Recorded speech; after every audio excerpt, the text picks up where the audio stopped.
Good morning, everyone. Good morning, good morning, good morning. Thank you all for coming out on a Friday morning to join us for this very special occasion uh, where we're going to dedicate these units that we've done here on Ash Street.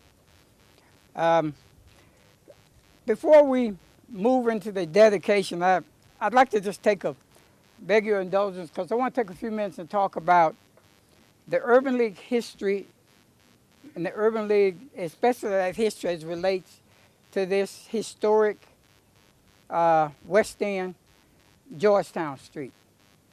First, let me tell you that where you see the units there, that was in the 60s. Some of us, Austin, and some of us have been around long enough to know that that was the West Side Plaza. West Side Plaza was the epicenter for this end of town, especially in terms of minority businesses. In that West Side Plaza was Kentucky Fried Chicken, a laundromat, a nightclub, a restaurant, a grocery store, a liquor store, and a drugstore. There was a drugstore there until probably one of Lexington's darkest days was when a Klansman walked into Dr.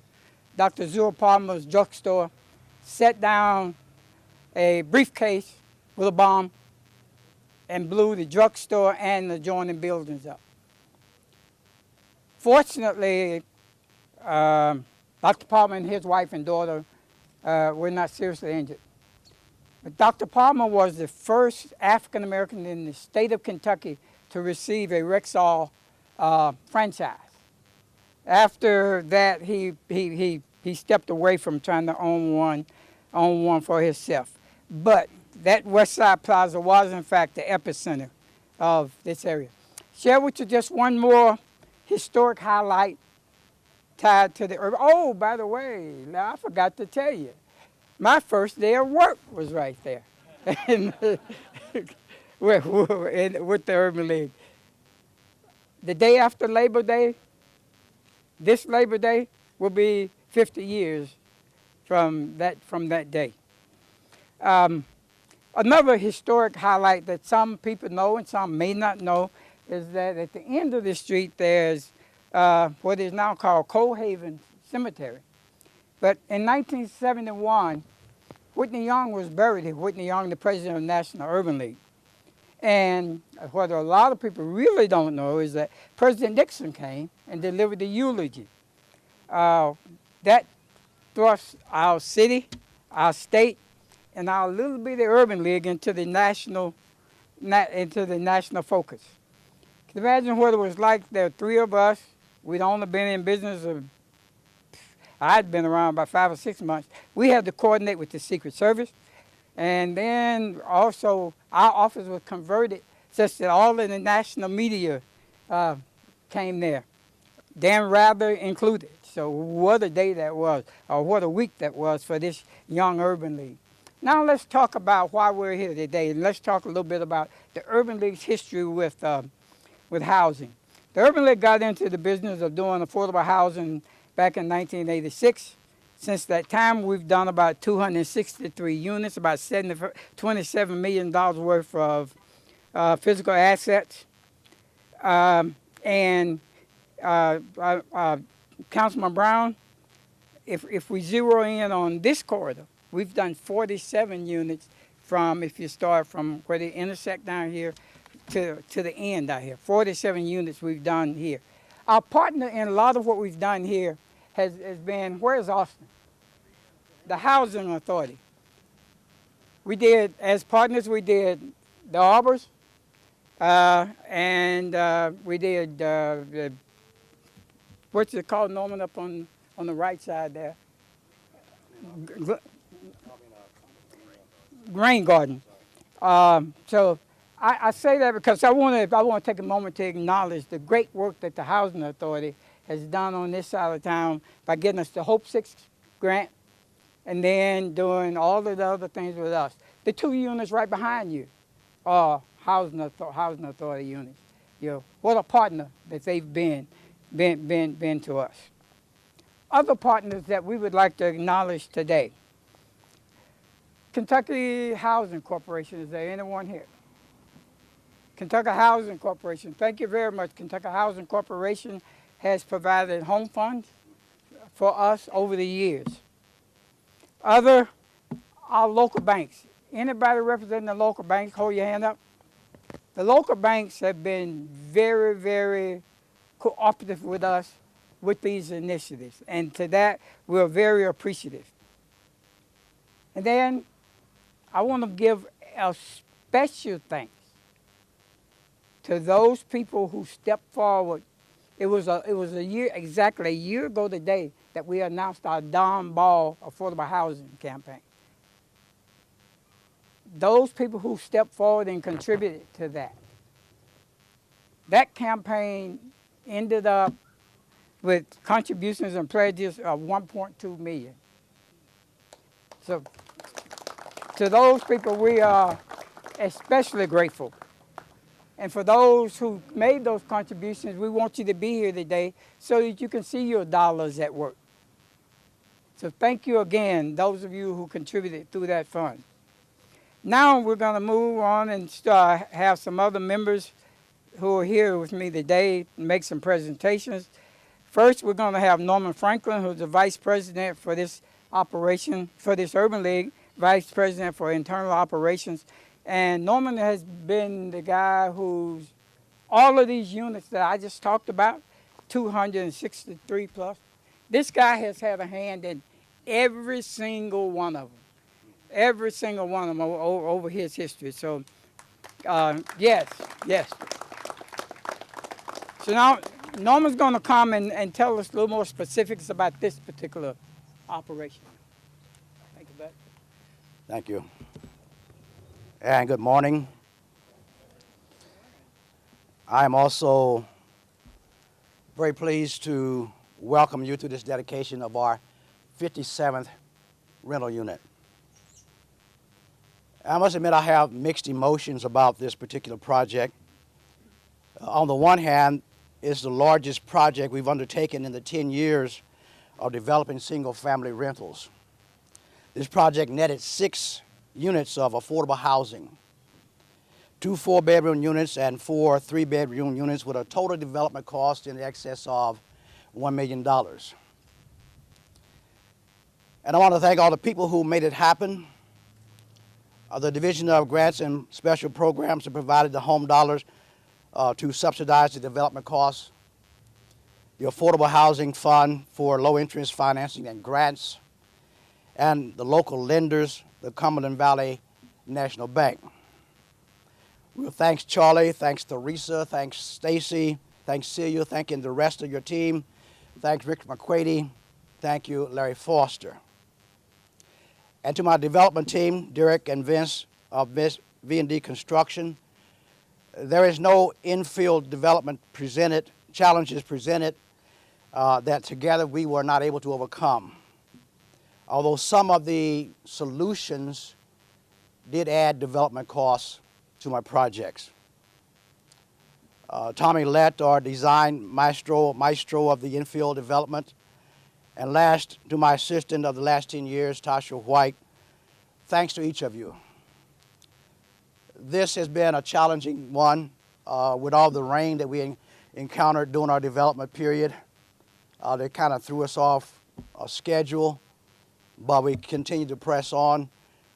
We even had a swimming pool in one of the excavations, but that did not deter us. We continued till we finished.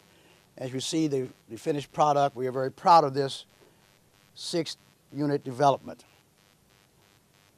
And now for the other hand of this mixed emotion. This is my last project.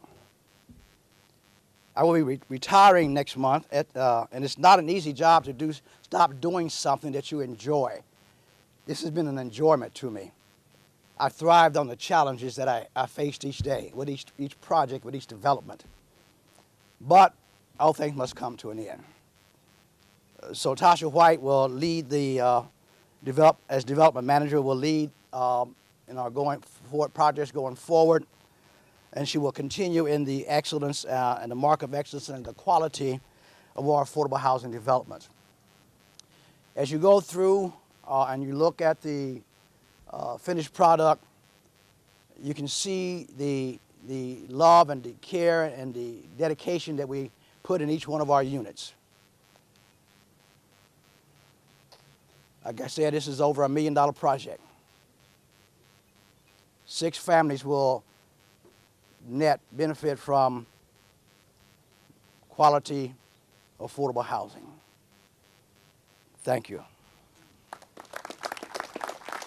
Thank you, ma'am. Next, we're going to ask Rick McQuady to come forward. Rick is the Lexington Fayette Urban County Government Officer of Affordable Housing. Rick, please come and make your presentation. Thank you. Thanks, PG. First of all, I want to thank PG and Norman. And Norman, following that remark, kind of tough. But I will say this. It has been a privilege to work with you over the years. And I worked with you in my days at Kentucky Housing Corporation and now with the Affordable Housing Board or Affordable Housing Fund. And it's been a real privilege to work with Norman. There's so many partners that put this together. PG mentioned them. You can't do affordable housing alone. You need quality partners. And the Urban League's commitment to ensuring that quality affordable housing options are available in Lexington has been ongoing for many years. When I began my role as affordable housing manager for the city, one of the first persons I called was PG. Because I knew it was important, especially to the people standing behind me who provide me the funds, that this fund be put to good use, that it do what it's supposed to do. And I knew that PG and Norman and their partners would enhance how we use the affordable housing dollars. I've actually worked with PG for, I don't know, a long time. Since 1985 anyway, when he was appointed to the board of directors of Kentucky Housing Corporation, which he served for 20 years. It's been a privilege working with him as well. And let me say this too. The dollars that the city provides to the Affordable Housing Fund, that's one thing. But creating quality, affordable housing units like these is so dependent on a development community that is committed to serving the housing needs of low and moderate income Fayette County families. And as I said earlier, the Urban League's really been at the forefront of doing this. There's a tremendous need in Lexington for housing units that are affordable for all of our citizens. And I know that the mayor, and I know that I do, and all the community appreciates the mayor and the council's continuing commitment to meeting this need. And with those dollars, what we're trying to do is improve the quality of life for families and children. And part of that is education, but a significant part of that is quality, affordable housing as well. And over the years, I've seen a difference that affordable housing can make in the lives of families throughout this state and here in Fayette County. And I know that the new families in these units will thrive and work to make a good life for themselves and their children. Thank you all very much. Rick, thank you very much for your leadership in housing, both at the state level and for the last few years, the leadership that you've given to us here in Lexington. Now we're going to ask Mayor Gorton to come and share her comments about this project and anything else the mayor wants to talk about.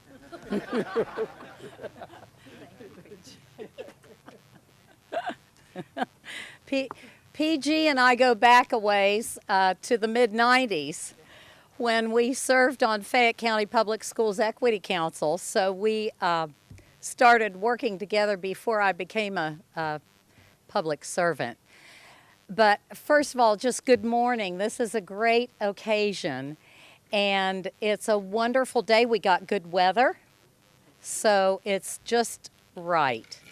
First, I want to recognize a few more people. You know, we have Rick McQuady here from the city, and Charlie Lanter was mentioned. I also wanted to mention our Commissioner of Social Services, Chris Ford, whom many of you know.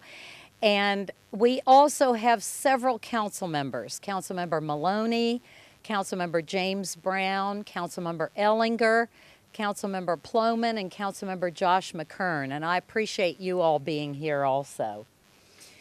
We are celebrating a tradition that began over 50 years ago today.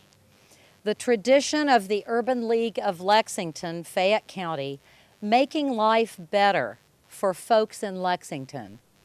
The Urban League is all about affordable housing, job training, mentoring, leadership, education, and much, much more. Lexington would not be the city it is today without the contributions of the Urban League.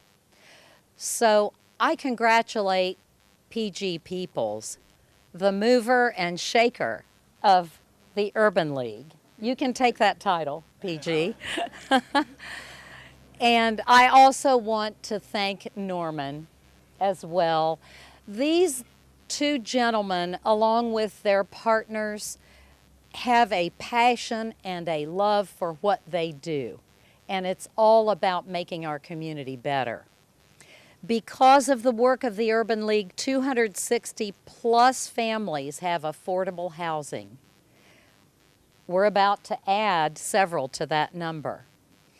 These units are unique. If you haven't been in yet, be sure to go in and tour around. They are a little larger than most of the affordable housing that's available, and they are so important to people who have larger families. The city is a proud partner in this project. We started our Affordable Housing Fund in 2014, and it has been going strong ever since. We've worked with developers like the Urban League to create or preserve about 1,563 affordable housing units.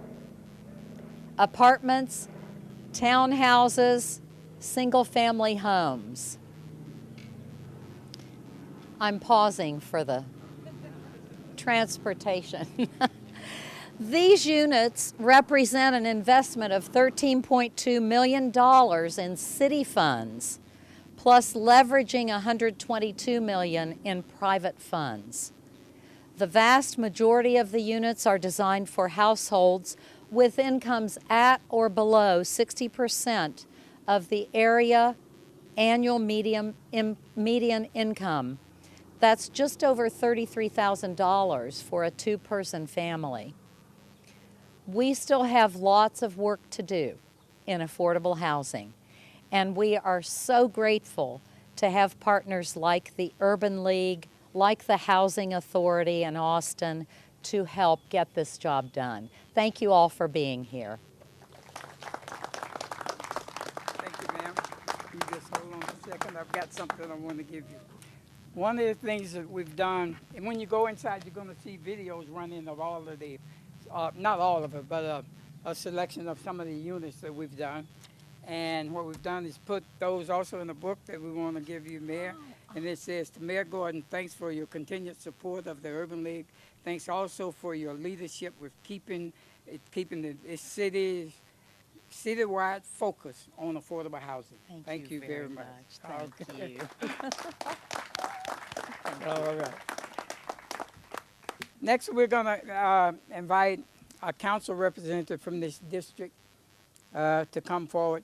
In introducing him, let me just say something about probably one of the most active conversations going on in this community right now has to do with gentrification. What do you call it, gentrification, or you call it, what's that other name we call it? Transitioning neighborhoods. At the end of the day, it's the same thing.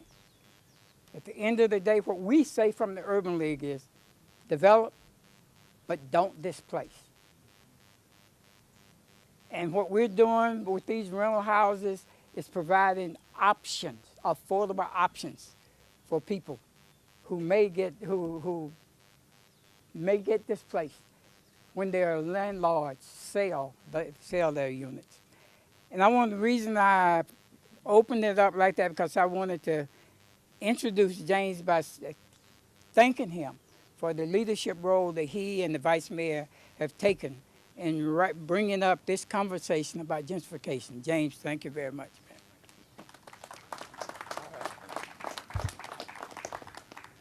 Thank you, PG, and thank everybody for coming out today. This is an important day for this neighborhood, for this community. Myself and Councilmember Josh McKern both represent the Georgetown Street Corridor, and I think today's dedication is important as we provide not home ownership, but just residential opportunity for folks that live in this community, that want to stay in this community. Especially with the family sizes that these units will be able to accommodate is very important. Mr. Norman, I hate that this is your last project. Thank you for all that you've done. I remember when I first started selling real estate, a loan officer that I used to use all the time used to bring up Mr. Norman's name all the time. She's like, he has access to down payment money. We got to call Mr. Norman. So and then also Rick McQuady, I mean, his name was also brought up. So to be able to work with these two individuals and continue to do good work and provide opportunities for family in this community is very rewarding. This neighborhood has a lot of history. I grew up across the street in Charlotte Court. I got a lot of foot miles on these streets, especially this street. So seeing the Urban League, and I don't know if PG realizes, but since the Urban League celebrated 50 years last year, they're now considered historic. So I think we're going to have to call it the Historic Urban League. But the point I want to make is the Urban League has been doing a lot of work for a long time, providing opportunities for families. And for this organization to keep moving forward and providing opportunities for people and families in our community, to provide an opportunity for them to have opportunities in the future, I think is also important. So thank you, Urban League, for all you do. Thank you for all the community partners that are involved in these projects and this project, and keep up the good work. Thank you. Next, we're going to get prepared to cut the ribbon, and before I do that, I wanted to make sure that I acknowledge all Urban League board members or Fayette County Development Corporation board members who are present. Please hold your hand up. Let's acknowledge.